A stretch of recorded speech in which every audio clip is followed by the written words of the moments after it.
in the reality that we're living with, the Reformed Mass and all that, do you think it would have been a step in a better direction if, like in the Byzantine liturgy, the readings, the epistles being read ad orientem, but from the nave, is that more consistent with a practice, or would that still have its own kind of alien imposition into the Roman liturgy?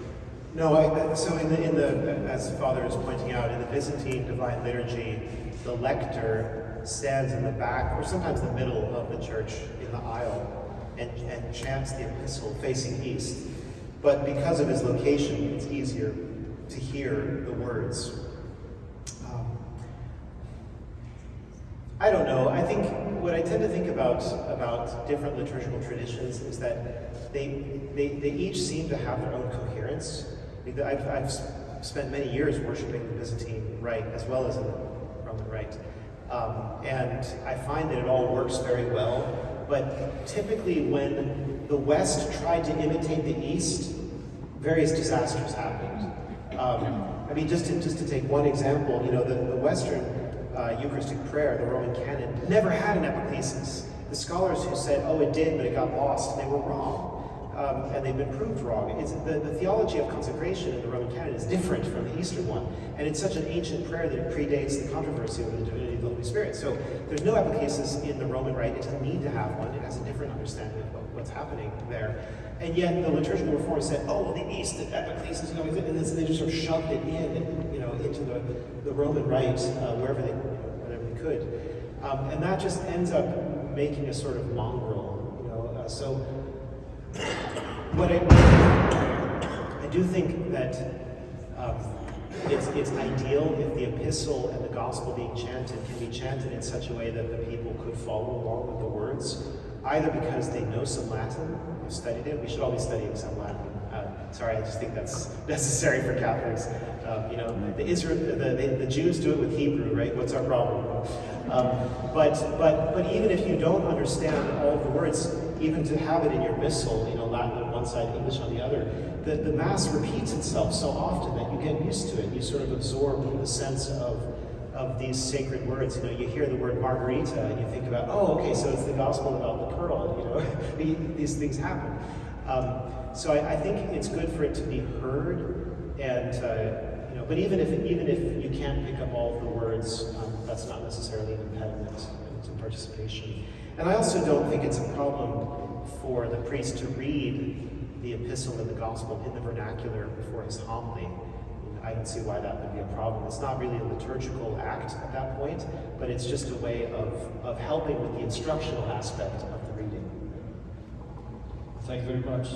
Okay, we have some questions in the back.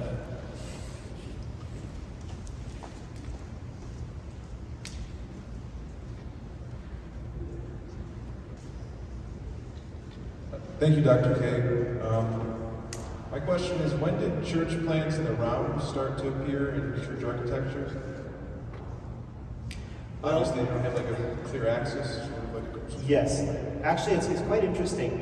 You might think that churches in the round that have pews on all sides and an altar in the middle, you might think that that's just a very recent aberration. Something from the past 60 years or whatever. That's actually not true. There were some ancient churches that were built on a round plan, but they weren't parish churches, they weren't religious churches, they were usually mausoleums, or they had some special purpose, like a chapel or shrine. Maybe the relics were kept there in the middle. So when you had a circular type of building, it wasn't meant as a normal church layout, it was meant for some special reason. And therefore, those churches never tended to be really active spots where lots of regular liturgy was happening.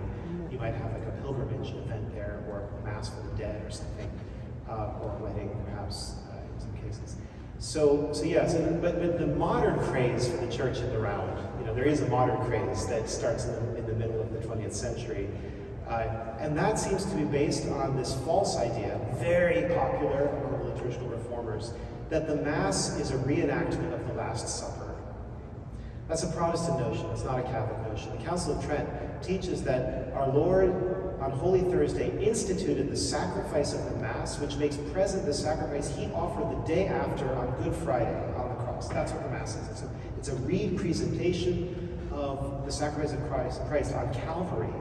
So it's a sacrifice that is also a banquet. We can partake of the sacrificial victim. It's not primarily a meal. So the Church in the Round, I think, is connected with this idea of bringing the altar out, having the priest face the people, and treating it as this kind of social gathering for a meal. Which ironically, it's ironic too, because even if it were reenactment of the Last Supper didn't take place in that manner.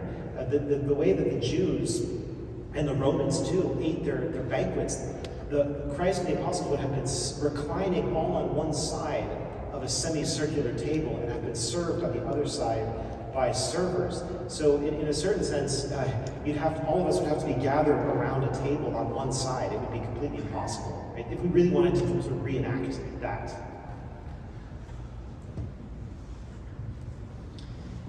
Dr. Kate, do you think at Solemn Mass, the pre-55 rubrics in which the priest silently reads the Epistle and Gospel before the deacon and subdeacon sing them, or the 62 rubrics in which the priest listens and does not read them silently, is more appropriate? Yes, I actually I agree with everything in the pre-55 practice, and I've looked at every difference, and I can't see any improvement that was made in the 1962. But so specifically to your question, or that aspect, it does seem to be the case in terms of liturgical history that at the beginning, in the earliest centuries for which we have records, there was a division of labor where you had a certain book that had the Eucharistic prayer, you had another book, the lectionary, you had another book, the gradual for the choir, the schola. And the people who were using those books were the only ones who did the things that were in those books. Okay, so that does seem to be true. Over many centuries, because of the development of low Mass, in addition to High Mass and Solemn Mass, the priest became accustomed to saying everything in the Mass. And it was even argued to be fitting that the priest, who stands in persona Christi, was going to read everything in the Missal, as being the one who, in a sense, concentrates the act of worship in himself and in his office as the mediator, as the stand-in for the mediator. And therefore, those low Mass practices migrated into High Mass and Solemn High Mass. And so you can either, if you're a modern liturgist, you would say that was a corruption, that the low Mass practices came into the Solemn Mass. I think you can argue that it's a development, a legitimate organic development, because it keeps the celebration of the Mass for the priest more continuous. He's able to, from day to day, his offering of the Mass is virtually the same. And that's good for him as a celebrant, but it also has that symbolic theological function that I mentioned, the concentration of the liturgical texts in the priest, but also then amplified and echoed by other ministers. Just because the priest is saying the introit doesn't mean the schola singing it is not legitimately singing it. They're making it's a polyphonic reality. So maybe the last thought I'll leave with you on that is one of the most beautiful things about the ancient liturgy, the ancient medieval liturgy really, is that it is so multi-dimensional and multi-layered. Many ministers are doing many different things. Some of them are overlapping, some of them are duplicating. That's okay. That's the way the universe works. That's how human nature works too. We're not like one-track, linear, rationalistic, function-driven, agenda-driven beings, or at least when we find that tedious. I mean, that's something that we complain about, perhaps. So I think the ancient liturgy, in its complexity and its polyphony, is just something glorious and beautiful, and it has benefits in all kinds of ways. But that would be a separate talk, really, to go into. Hi, Doc. Big fan, by the way. So my question is, when the Epistle and the Gospel are chanted, one of the things I've noticed, because I've been going to the Latin Mass for about 5 years now, is that when the epistle is chanted, it's a little bit more somber, for lack of a better term, a little bit more, I guess, like low-key, like more grounded, whereas the gospel is a little bit more uplifting, it's a little bit more glorious.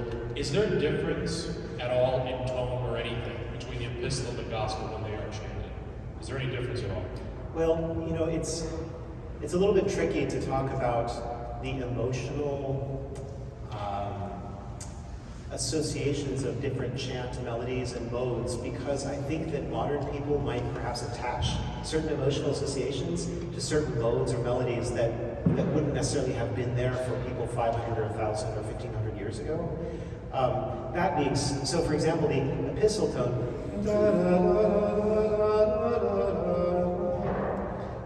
this melody might to some people sound, you know, a little sad or something, but to me it sounds tender almost. I find the epistle tone, so, but again, I think it's not important really, the emotional reaction, as long as it's not a negative one. But you know, it might strike us in different ways.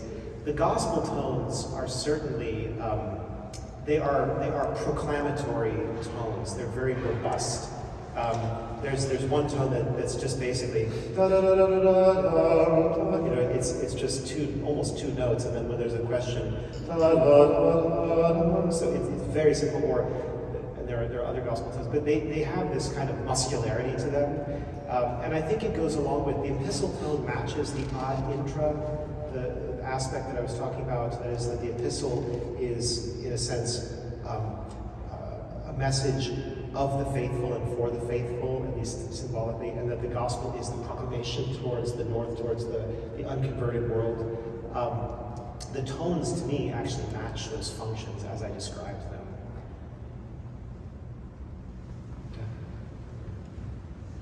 Dr. Kosmological, thank you very much for providing that compass, that sublime compass orientation that you described in your talk of east, north, west, and south. My question is, first of all, as you know, we both know, that orientation as taken with geographical literalism has not been strictly enforced since long before Vatican II, probably several hundred years, I believe. I live in the Dayton, Ohio area, and in that city, there's probably about 8 or 10 churches, you know, traditionally built churches like this one, that were built well before Vatican II, the oldest of which being constructed in 1875.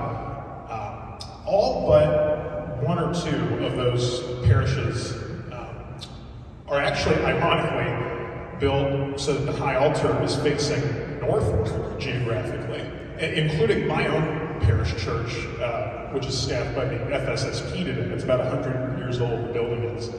But there's the vast preponderance, ironically, are built to the north. I've read a few arguments over the past couple of years that I find compelling, you know, to call for a return to an emphasis of building churches to the literal east. Yes. I'm curious to know, you know, your thoughts on, you know, how you would evaluate a stronger emphasis on geographical east. Well, so for one, yes, you're absolutely right. There's been the tendency in church history on a number of issues has been towards relaxation. Like, for example, with fasting and abstinence, just to mention that. If you look at a chart of the customs that were practiced at the end of the first millennium, and then in the 13th century, and then in the 16th century, and then in the 19th century, and now today, it's just a decline. This is an absolute decline in terms of what we're expected to do during Lent and other times of the year. And that's a bad thing. I mean, so some relaxation in certain situations might be prudent, but just a total general relaxation, always downwards, seems just like a warning sign. Like, when the Son of Man comes back to the earth, will he find faith? You know, I mean, it's that kind of a problem. So similarly, although I think not as grave as the fasting issue, is the issue of the early Christians taking Eastward orientation very seriously, right? I mean, to the point where, like, I'm sure that if they were going to worship somewhere, they just immediately asked, "Where's east?" And that's the direction that they worshipped in.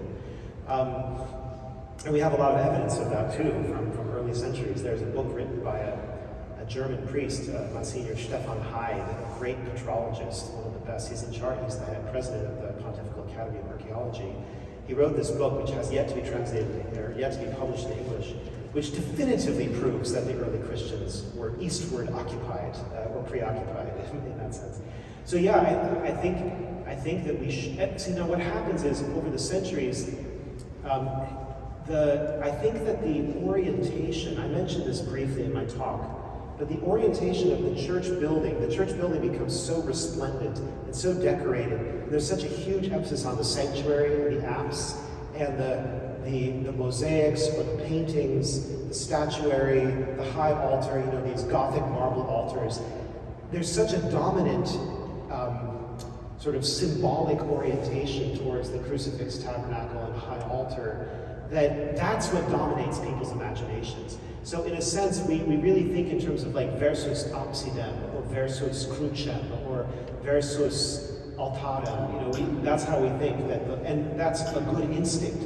It would just be good to reconnect it with its origin in the East, and the cosmological sign of the sun rising in the East. So if we could reconnect those things, that would be very important. It would also help modern people, Ratzinger says, actually this is more and more true all the time, modern people are so preoccupied with the works of their own hands, and now with smartphones and whatever they're doing, that they're not even aware of the cosmos anymore. If you live in a big city, sorry, I'm not trying to attack Detroit by any means, but if you live in a city with a lot of light pollution, you hardly even see the stars anymore. But when you go out into the wilderness and you see all these constellations, this is how ancient peoples, they occupy themselves with telling stories about the constellations, and there's a sense of wonder there, a wonder about the created world, the immensity and grandeur and awesomeness of the created world. And we need to recover that. Modern people really need to recover that. So I actually think, just to say one last thing about this, that I've known about students who have gone on backpacking trips with a chaplain, where they have set up an altar outside, much as Jacob did, building an altar of stones. And the Mass has been celebrated in the morning towards the east with the sun rising, so you can see that and have that visceral experience. I think that would be great for every young person to go on a backpacking trip where they can celebrate Mass at the break of dawn ad orientem, right? And really kind of burn that into the mind, like, yes, this is the connection, this is why we do that. I'm happy to announce that Anthony Allen is going to plan a young adult trip out to the woods, upcoming ad orientem Mass. It's going to be great. Bring your own stone. Okay, so I appreciate all of the research. I feel like I could spend my entire life learning all of the meaning behind what happens in a Latin Mass, right? Everything has meaning. It's beautiful. As we face some of the challenges in the church today, was any of that meaning retained in the Novus Ordo? Even if, like, say you have a Reverend Novus Ordo, are there things that still hold meaning, like even some of it? Because what you said today is almost like it's opposite what it should be, right? So, is there anything? Yes, so basically I would just say the simplest answer would be, inasmuch as the Novus Ordo retained elements of the Roman tradition, then it retains all of the symbolism that goes along with them. And we all know that, for example, the Novus Ordo can be celebrated ad orientem. A lot of priests want to do it that way. They're dying to do it that way because they understand, they've read Ratzinger, they've read the theologians, they understand all the sorts of things that I was talking about when I quoted St. Basil, who said that worshiping East was an apostolic custom. They understand these things. The problem is twofold. One is that the Novus Ordo is so full of options that ad orientem is not required. And that brings up the second problem, which is that in the politicized environment we're living in, ad orientem is taken by bishops, especially, not as a symbol of doing something ancient and beautiful and symbolic of Christ, but as, reactionary and anti-Vatican II, and so they attach to it a political meaning, and then they try to condemn it for that reason, which is totally absurd. We talk about politicizing the liturgy. I mean, they're the progressive and modernist hierarchy members are the ones who are politicizing the liturgy because they refuse to look at the history and theology of the liturgy and make decisions based on those grounds. There are many. So, for example, the Novus Ordo, of course, can be adorned with Gregorian chant. You can chant the introit. You can chant the gradual instead of the responsorial psalm. I mean, almost nobody does that, or even knows that that's possible.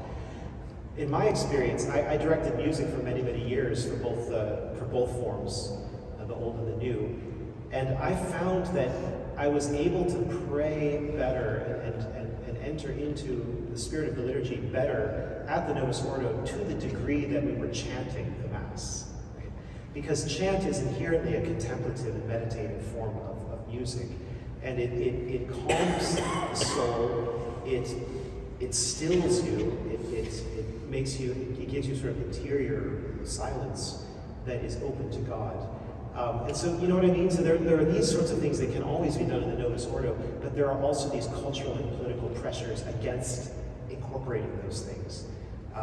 And I think it may be the case that as time goes on and the most fervent proponents of the spirit of Vatican II go on to the next life, I think we may see some of that hostility dissipate. At least that's my hope and my prayer. Our community takes really seriously what Pope Benedict called mutual enrichment, and so we're not exclusively dedicating ourselves to the Latin Mass, but we do the Novus Ordo during the weekdays. I only say one Mass in Spiritus Popular. The rest of the week is ad Oriental, and we include a lot of these elements that Dr. Kate's talking about, including just chanting. I mean, a lot of liturgies don't even chant the office anymore, but they just will recite it, so we chant the office and things like that. We chant Holy Mass. And but one neat little thing was at the Triduum last year for the Easter Vigil in particular, we did all the readings ad Orientem, just trying to reincorporate what Benedict called for, which was Pope Benedict called for this mutual enrichment. So I know it's not exactly the direction you go with towards reform of the reform, and I've wondered myself if that's always the best way, but that's where our community is right now, very much inspired by Pope Benedict. And getting back to your point of trying to have an on-ramp back onto the sacred, that's what our community is trying to provide. We have time for 2 more questions. Is that okay, Doctor? Sure. Okay. Hello, thank you for the talk. It was really nice. So I'm just wondering, where can someone go who's looking to, kind of dig deeper on some of this symbolism and hidden meaning, not just with the liturgy, but even with other things like the various images you'll see on a wall of the church 1,000 times and not know what it means, or like especially the tones used in the liturgy. Sure. Well, there are quite a number of resources, but I can recommend one book above all for anyone who is really serious about understanding how the Tridentine Mass developed over time and what is the meaning of all of its parts. And it's a book. It's a fairly recent book. The author's name is Michael Fiedrowicz, Fiedrowicz. An easy name, like mine. It's called The Traditional Mass, the history, form, and theology of the classical Roman Rite, published by Angelical Press. It's just a masterpiece. The author himself is a priest who celebrates the Old Mass, and he's also a professor and expert of patrology. So he brings a lot of expertise to his subject, and it's just a magnificent book. I learned so much from it. But then I have a book called Reclaiming Our Roman Catholic Birthright that also talks about a lot of these sorts of things, and I've got it here. If you're interested afterwards, you can come and meet me and have a look at it. And in that book, at the end, I have a select bibliography that's annotated. In other words, I recommend books and I say why. And it's also not overwhelming. Some bibliographies just go on for pages and pages. This one is just a selection of all the best things. So that would be a great resource for you as well. As far as, by the way, as far as artistic symbolism is concerned, that's kind of a different. If you want to know, like, why is the anchor used to represent hope, and what's going on with shells? Why there's these shells all over the place? Those sorts of things. There are different books that by art historians that go through all the different artistic symbols. So I think you'd have to also look, in a different direction for that. Okay, our last question.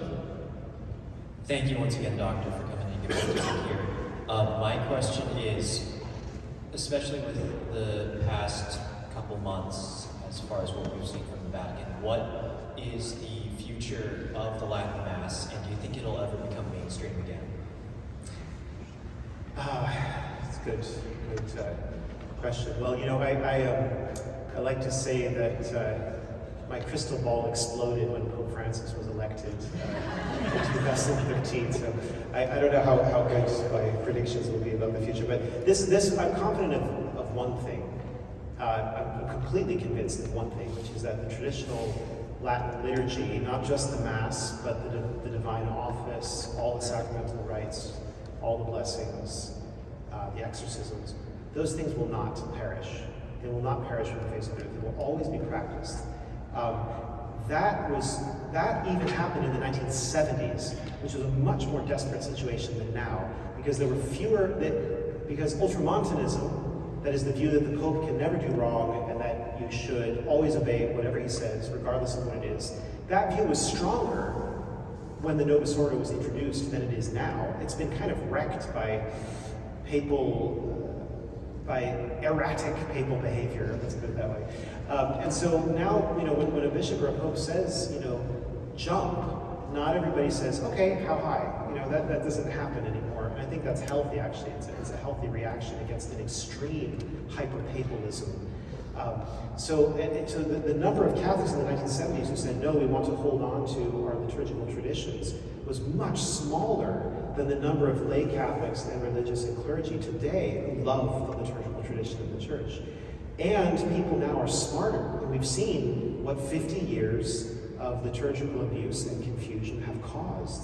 And we also know more. We have so many more books, we have videos, we have instructional materials galore that have informed us about the kind of agenda that somebody like Annibale Bugnini had, right? So, you look at all these things and you realize, no, the traditional movement is intelligent, it's strong, it's committed, it's zealous, it takes the faith seriously, and in a Western world where the Church is going to keep plunging, demographically speaking, the traditional movement will become proportionally stronger.